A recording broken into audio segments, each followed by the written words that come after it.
Hello दोस्तों, मैं शिवानी आपका अपने चैनल सीखो कुछ नया 24 में आपका स्वागत करती हूँ। तो दोस्तों, आप सभी कैसे हैं? आशा करती हूँ आप सभी अच्छे होंगे, घर पे होंगे और पढ़ाई लिखाई बहुत ही अच्छी चल रही होगी, क्योंकि आप सभी तो पढ़ाकू स्टूडेंट हैं। तो अगर किसी को बुरा लगा हो तो उसके लिए सॉरी, क्योंकि आप सभी रियली में जो कंपटीशन की तैयारी कर रहा है वो तो सभी पढ़ाकू ही हैं, क्योंकि वो सभी बहुत ही ज़्यादा पढ़ते हैं। इस वजह से वो सभी पढ़ाकू हो गए। ठीक है, पढ़ाकू स्टूडेंट, ठीक है, पढ़ाकू मित्र हमारे ठीक है, तो डोंट बी सीरियस, सीरियस नहीं होने का है, बस मैं ओनली जोक कर रही हूँ, तो डोंट बी सीरियस। तो आज हम लोग तंत्रिका तंत्र पढ़ेंगे दोस्तों।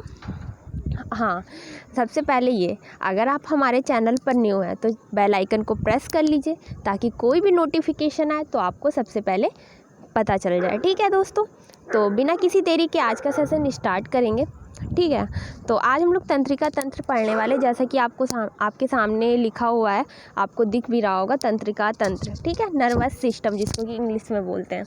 ठीक है, तो चलिए बिना किसी देरी के सेशन स्टार्ट करते हैं। और देखिए पहला क्वेश्चन बताने से पहले मैं आपको कुछ चीज़ें बताना चाहती हूँ, उसके बाद हम लोग आगे बढ़ते हैं। देखिए यहाँ पर तंत्रिका तंत्र की बात आई है, नर्वस सिस्टम जिसको बोलते हैं, मैं शॉर्टकट में लिख रही हूँ NS। ठीक है, तो बहुत से पढ़ाकू स्टूडेंट है, समझ गए होंगे NS मतलब नर्वस सिस्टम। ठीक है, अब देखिए नर्वस सिस्टम होता क्या है, पहले तो मैं ये बताऊँगी, उसके आगे आगे कुछ किया जाएगा। ठीक है, देखिए ये वो अंग है। तंत्र क्या है? तंत्रिका तंत्र मानव शरीर का वह तंत्र जो सोचने, समझने, किसी चीज़ को याद रखने और संतुलन बनाए रखने और सामंजस्य बनाए रखने में का कार्य करता है। क्या मैंने बताया? सोचने, समझने, किसी चीज़ को याद रखने और संतुलन और सामंजस्य बनाए रखने का कार्य करता है, उसे हम लोग क्या कहते हैं? तंत्रिका तंत्र कहते हैं। पहली बात तो ये। ठीक है, देखिए दोस्तों, मैं पहले भी आपको बता चुकी हूँ, हमारे जो क्वेश्चंस आपको प्रोवाइड होंगे वो सारे MCQs होंगे। MCQs क्यों है ये भी मैंने आपको बताया। ठीक है, तो MCQs हैं ये सारे क्वेश्चंस, और जैसे कि मैंने आपको बताया हर क्वेश्चन में आपको एक्सप्लेनेशन मिलेगा, मैं एक्सप्लेन करूँगी डिटेल्स के साथ। तो पूरा सेशन देखिएगा, पूरा वीडियो वॉच कीजिएगा, तभी आपको कुछ समझ में आएगा। ठीक है, तो मैंने आपको क्या बताया? तंत्रिका तंत्र बता दिया। ठीक है, अब आपके माइंड में ये भी चीज़ होगी, तंत्रिका तंत्र कितने प्रकार की होती हैं, या फिर होती भी हैं या नहीं होती हैं। तो मैं आपको पहली बात तो ये बता दूं, तंत्रिका तंत्र 3 प्रकार की होती हैं। ठीक है, 3 प्रकार की होती हैं। कौन सी होती हैं? केंद्रीय तंत्रिका तंत्र, ठीक है, परिधीय तंत्रिका तंत्र, और तीसरी है स्वायत्त या स्वचालित तंत्रिका तंत्र। ठीक है, आपको मैंने क्या बताया? 3 चीज़ें बताई। क्या मैंने बताया? केंद्रीय तंत्रिका तंत्र, परिधीय तंत्रिका तंत्र और स्वायत्त या स्वचालित तंत्रिका तंत्र। तो ये तीनों आपको याद रखनी है। ठीक है, अब तीनों के बारे में डिस्कशन कैसे करेंगे? तो जैसे जैसे हर चीज़ें आती जाएंगी MCQs में, हम लोग वो सारी चीज़ें डिस्कस करते चलेंगे। ठीक है, तो चलिए पहला क्वेश्चन हम लोग पढ़ते हैं। ठीक है, हाँ, और भी मैं थोड़ा बता देती हूँ, मैंने आपको तंत्रिका तंत्र बता दिया क्या होता है। ठीक है, अगर आपसे तंत्रिका तंत्र की इकाई पूछ ली जाए तो आप उस कंडीशन में आंसर करेंगे न्यूरॉन। न्यूरॉन किसकी इकाई है? तंत्रिका तंत्र की।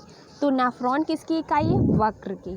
तो ये सारी दोनों चीज़ें आपको माइंड में याद रखनी है, क्योंकि आप जैसे रिलेट करके पढ़ोगे तभी आपको कुछ चीज़ें याद रहेंगी। जैसे यहाँ पर तंत्रिका तंत्र आया तो न्यूरॉन याद रखना है, और इसी तरह जैसे कि वृक्क हम लोग पढ़ते हैं तो उसमें क्या आता है? क्या आता है? नेफ्रॉन आता है। ठीक है, तो अब हम लोग आगे बढ़ेंगे। ठीक है, तो पहला क्वेश्चन, इसी सेशन का पहला क्वेश्चन रीड करते हैं और आंसर करते हैं। देखिए पहला क्वेश्चन है हमारा, निम्नलिखित में से कौन सी मानव शरीर की सबसे बड़ी कोशिका है? ठीक है, ए ऑप्शन है हमारा अग्नाशय कोशिकाएं, बी हमारा उपकला कोशिकाएं, सी हमारा तंत्रिका कोशिकाएं, डी हमारा अधिचार्मिक कोशिकाएं। ठीक है, तो आपको पता होना चाहिए मानव शरीर की सबसे बड़ी जो कोशिका है वो हमारा तंत्रिका कोशिकाएं होती हैं। ठीक है, क्योंकि इसी की वजह से हम लोग सारी चीज़ें कर पाते हैं। क्या कर पाते हैं? सोचते हैं, समझते हैं, संतुलन। इसी की वजह से अगर ये डिस्टर्बेंस हो गया तो कुछ भी नहीं हो सकता। ठीक है, तो आपको पता चल गया मानव शरीर की सबसे बड़ी कोशिका क्या है? तंत्रिका कोशिका। आंसर सी इज़ राइट दोस्तों। ठीक है, नेक्स्ट क्वेश्चन पे मूव ऑन करते हैं दोस्तों। मुझे लग रहा है मेरी आवाज़ के अलावा भी बहुत सारी आवाज़ सुनाई दे रही होंगी, तो उसके लिए तो सॉरी, क्योंकि मैं क्या करूं, मैं आवाज़ के लिए बहुत ही कोशिश करती हूं कि आवाज़ आपको और कोई ना सुनाई दे, लेकिन मैं जिस रूम में रहती हूं ना वो मतलब गेट के बाहर जो स्टार्टिंग में रूम होता है वही वाला रूम है, और क्या करूं आवाज़ आ जाती है, ठीक है। तो चलिए नेक्स्ट क्वेश्चन मूव ऑन करते हैं दोस्तों। न्यूरॉन क्या है, ठीक है, न्यूरॉन क्या है?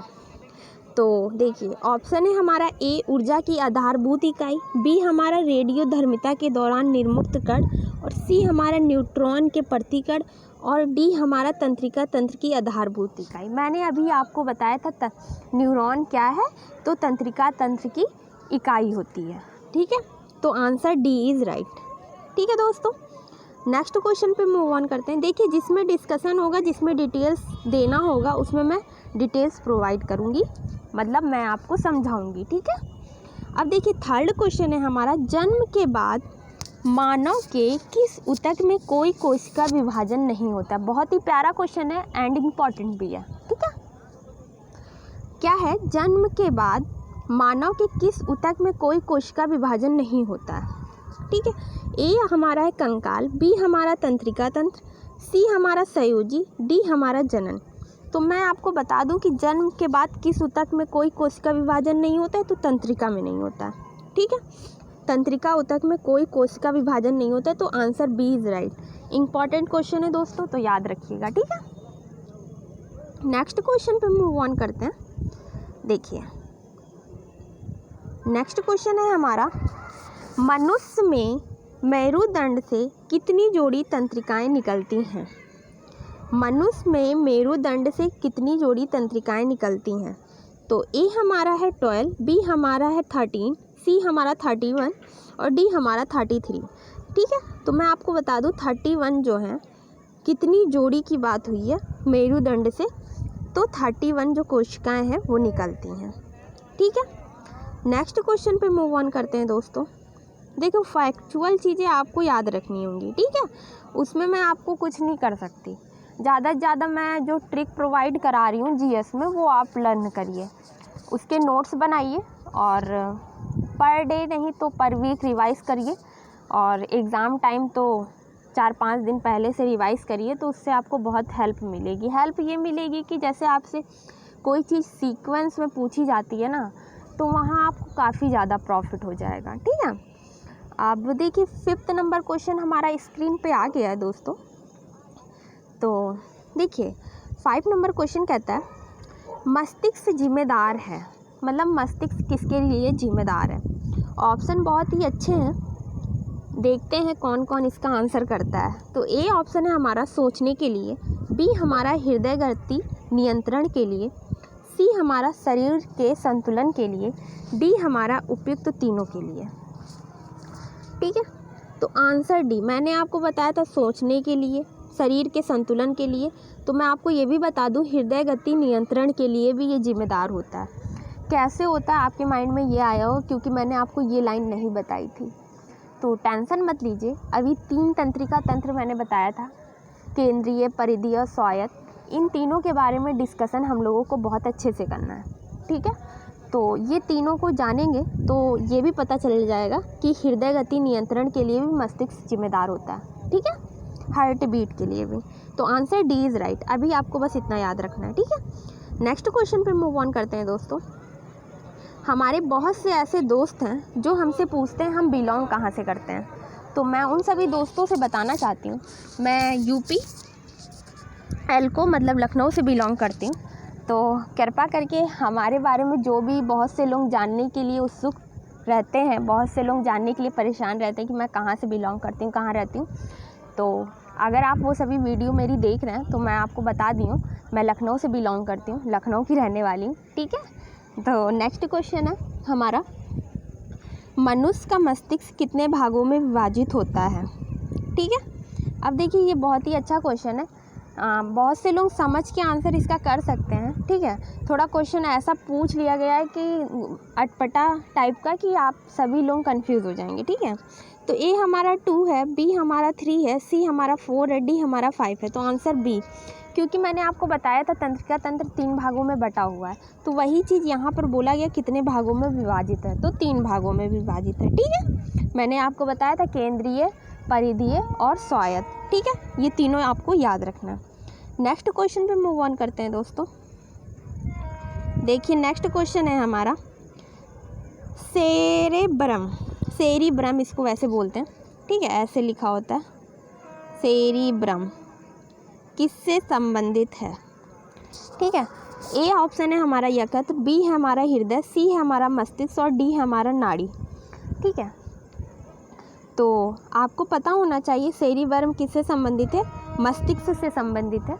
तो याद रखिएगा सेरिब्रम के बारे में अगर आपसे पूछा जाता है तो कहाँ से संबंधित है, मस्तिष्क से संबंधित है। ठीक है, तो आगे बढ़ते हैं, नेक्स्ट क्वेश्चन पे मूव ऑन करते हैं दोस्तों। देखिए नेक्स्ट क्वेश्चन हमारा आ चुका है, तो पढ़ते हैं अब इसको। देखिए नेक्स्ट क्वेश्चन था हमारा, मनुष्य के मस्तिष्क का सबसे बड़ा भाग है, मनुष्य के मस्तिष्क का सबसे बड़ा भाग है। ए ऑप्शन है हमारा अनुमस्तिष्क, बी है हमारा प्रामस्तिष्क, सी है हमारा मध्य मस्तिष्क और डी है हमारा मस्तिष्कांक।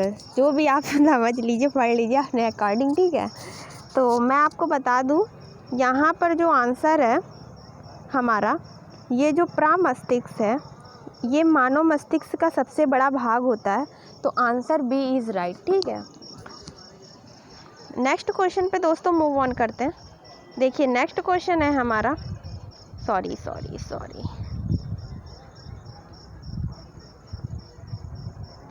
देखिए नेक्स्ट क्वेश्चन है हमारा, मानव मस्तिष्क में बुद्धि का केंद्र है। तो ए ऑप्शन है हमारा अनुमस्तिष्क, जिसे कि सेरेबेलम कहते हैं, प्रामस्तिष्क सेरेब्रम। ठीक है, और मेडुला ऑब्लांगेटा सी ऑप्शन है, डी हमारा थैलेमस है। तो मैं आपको बता दूं, ये जो मानव मस्तिष्क में बुद्धि का जो केंद्र पाया जाता है वो प्रामस्तिष्क में पाया जाता है, प्रामस्तिष्क को सेरेब्रम भी कहते हैं। ठीक है, तो याद रखिएगा, जैसे क्वेश्चन पूछे जा रहे हैं वैसे बिल्कुल याद रखिएगा, क्योंकि फैक्चुअल चीज़ें आपको याद रखनी होंगी।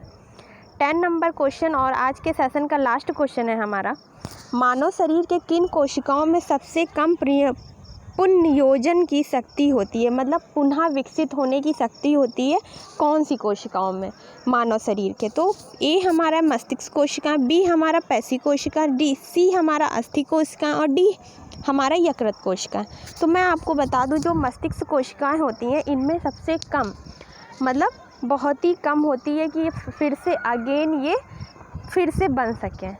तो ये हो गई हमारी पुनर्योजन की शक्ति सबसे कम मस्तिष्क कोशिकाओं में होती हैं। तो दोस्तों आज का सेशन बस इतना ही, मैं चलती हूँ, लेकिन हाँ इससे पहले आप हमारे चैनल को सब्सक्राइब कर लीजिए, बेल आइकन को प्रेस कर लीजिए, वीडियो देखने के बाद लिंक को शेयर कर दीजिए अपने दोस्तों में, ताकि अधिक से अधिक लोग देख सकें। और सबका जो भी मुझसे हो रहा है मैं कर रही हूँ। ठीक है, तो आप भी करिए, हमारा सपोर्ट आप करिए, मैं आपका सपोर्ट कर रही हूँ। ठीक है, तो अधिक से अधिक, क्योंकि आपका मोटिवेशनल मिलना मेरे लिए बहुत ही इम्पॉर्टेंट है, और आपका मोटिवेशनल एक ही तरह से मिलेगा। वो कैसे मिलेगा? आप वीडियो को शेयर करेंगे, अधिक से अधिक लोग देखेंगे तो मुझे अच्छा लगेगा, तो मैं और भी अच्छा देने का प्रयास करूँगी, कोशिश करूँगी। ठीक है, तो शेयर करते रहिए। ठीक है, वीडियो देखते रहिए, बाकी चल रहा है और अच्छा चलता रहेगा इसी तरह। तो आज के लिए तो बस इतना ही, मैं चलती हूँ, अपना ख्याल रखिए। ठीक है, और पढ़ते रहिए इसी तरह अच्छे से। बाकी कोई दिक्कत है तो हमें कमेंट करके बताइए और अपना फीडबैक देते रहिए। ठीक है, तो चलती हूँ मैं, बाय बाय, टेक केयर।